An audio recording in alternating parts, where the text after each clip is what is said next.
Okay. So, hope it doesn't look weird being in the parking lot of wherever I'm at, because I don't want people to like think, oh, that's kind of weird. He's recording himself in his truck. But I've been wanting to make this video for a while, because it's related to PAX and what's been going on. A lot of people have been concerned or more like confused about what the hell's Kanvy up to, what's going on with a lot of things. So down below in the description, you'll find a link to an article of what's going on. I'm currently on route, or planning, or not even planning. I'm currently training to compete in Sweden. Now, a lot of people are wondering, like, well, what are you going to Sweden for? ASUS is holding a community challenge, which is being held in Sweden. I don't know where in Sweden, but I know it's in Sweden. And the qualifiers were during PAX Prime. I was one of the lucky finalists who made it to the final cut and won some cool swag and a trip to Sweden. And so soon, before even Sweden, I'm going to Vegas to train in a boot camp with my team. Now, a lot of people are wondering, well, what is your team? Again, the article describes, you'll see down below, the team is being led by Flom. Eric Flom. The Flom that we know who streams, the one that used to be on Luminosity and Noble Esports, currently on Mystic Gaming with Lex and a couple other dudes I don't really know that well, but he's leading our team. And we are representing Team America. And in Sweden, or dubbed Team Nordic, they have Michael Ailey, who's probably going to destroy the shit out of us. But that's not the point. The whole idea is that I'm getting a shot to compete internationally. And it's against teams that have been selected at qualifiers from thousands of contestants, and luckily I made the cut somehow. I don't know where this is going to go, but it's been a very exciting month since the qualifiers. I've been practicing a lot. People who have tuned into my late night streams where I get like 2 viewers have noticed that I'm deathmatching a lot more often. And even if I'm playing matches, you notice like there's a huge change in my consistency now.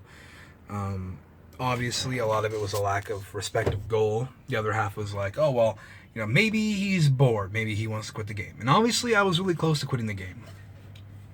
Very, very close to quitting the game. I'm really glad I didn't. And a lot of people who've been with me know that I've quit Counter-Strike multiple times due to personal reasons, due to real-life constraints. I almost became homeless. My house flooded. I had to focus on real life for a while. I lost motivation. Obviously, me being back this time is a lot more important because it's at one of the best moments I need to be here. And it happened to be at my prime, or even better than my prime back in the day. And if people are wondering, like, well, what happened? PAX Prime had the qualifiers held by ASUS at one of the booths at the convention. I dropped by on Friday and I kind of competed for a bit. And the idea was basically they had a 1-versus-1 tournament where, or not tournament, kind of like a exhibition where you would play random people. And then people that they noticed were good or played a very specific way that they wanted, they had notes on players that caught their attention, they would get their contact information, and if they felt like they made the cut, they call them back. So that's what happened. I was one of those people. They took their info down. They didn't call me back though.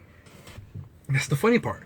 What had happened is I came back that next Saturday or the next day afterwards, and I'm at the booth, and they're like, oh hey, it's you again. Like, hey, you want to try again? I'm like, yeah, sure. And they're like, hey, it's pretty busy right now. We're doing some things with Flom right now. It's gonna be quite a while. And I'm like, well, I got like nothing to fucking do for like the next 3, 4, 5 hours because I got banned from the Intel booth. And it's funny because they're like, just kind of like, oh, well, hey, what happened at the Intel booth? I'm like, I got banned from the Intel booth. They're like, why? I'm like, I beat their players that they hired too many times, and I won way too many times. And Intel was like, no. So what happened was I told them that story. They kind of looked and talked amongst each other. They went to the back, got the director. The director comes out, and he's just kind of like, 35 minutes. Can you warm up in 35 minutes and be ready to play Flom? And I'm like, yeah, sure. Luckily enough, I played Flom. I lost. I did pretty well in the first half. It was a 1st to 15 in a 1-versus-1. I nearly won one half of the match. I think I lost like 8 to 6 or something. And then the next half, he decimated me because he would be on T side, which had the AKs, because apparently the system was made so you had to buy your weapons, but not like pick them up off the ground like other aim maps. So it was kind of weird, but I lost it. They interviewed me. They asked me questions like, what was your game plan? What were you expecting going in? All that kind of crap. And it was a very unique experience, actually.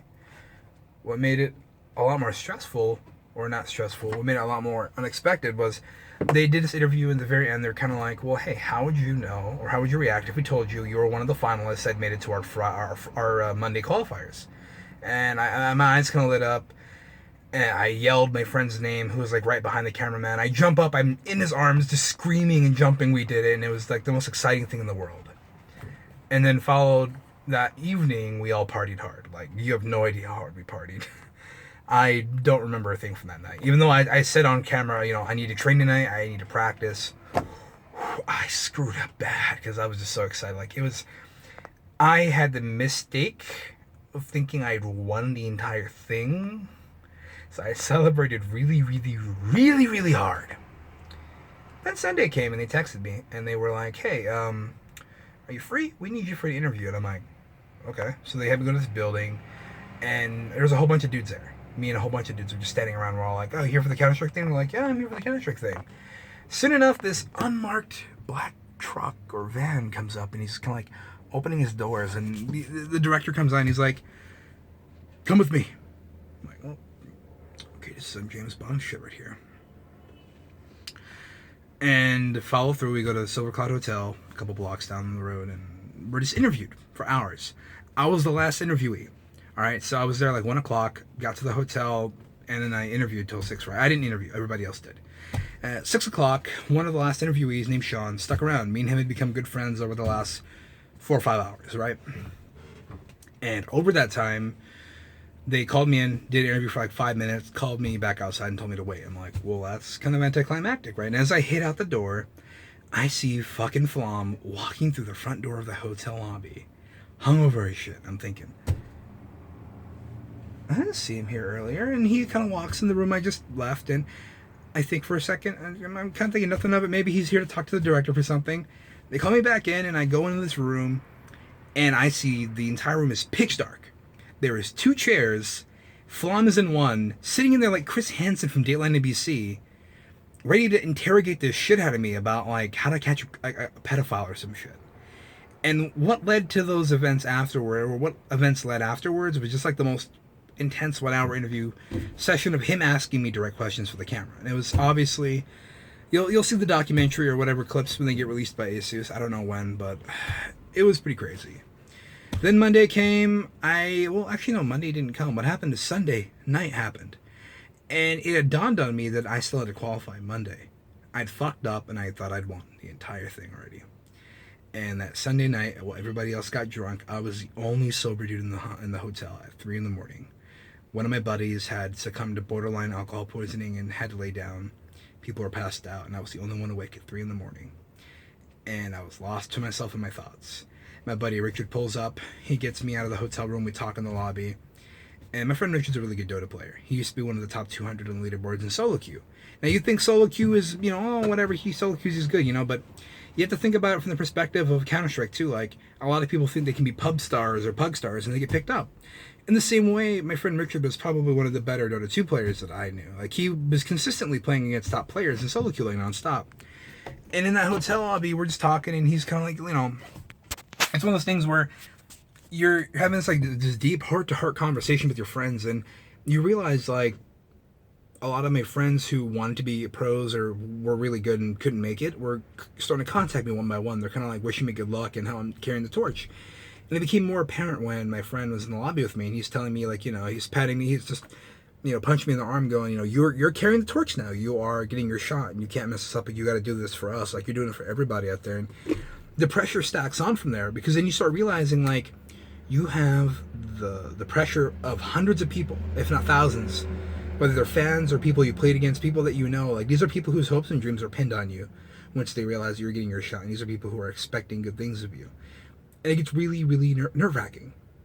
And the pressure was so great that I couldn't even sleep that night. So at 4 in the morning, I'm in the gym at the hotel, punching bags, running around cones, lifting weights, using the elliptical like a sick racehorse before race night. Like, it was one of the most nerve-wracking 2 hours in the gym I've ever spent in my life. Just sweating it out and screaming at a mirror.